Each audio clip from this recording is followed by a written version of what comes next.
মা মা দেখো আমি কি এঁকেছি।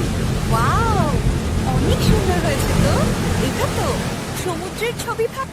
মা একটা কথা বলো তো, সমুদ্রের পানি কি সত্যি নীল হচ্ছে? কিন্তু সাগরটা এত নীল কেন? এটা কি জাদু? এটা বিজ্ঞানের জাদু সোনা। হ্যাঁ মা, ওই যে রংধনুর 7 রং। একদম ঠিক। সূর্য যখন সমুদ্রের ওপর পড়ে তখন পানির অণুগুলো সেই আলোটা চারদিকে ছড়িয়ে পড়ে বা বিক্ষিপ্ত হয়। দিয়ে পড়া নীল রংটাই আমাদের চোখে এসে পৌঁছায়। তাই তো বিশাল সমুদ্রকে আমাদের কাছে এত সুন্দর নীল মনে হয়। হ্যাঁ মা, ধন্যবাদ মা।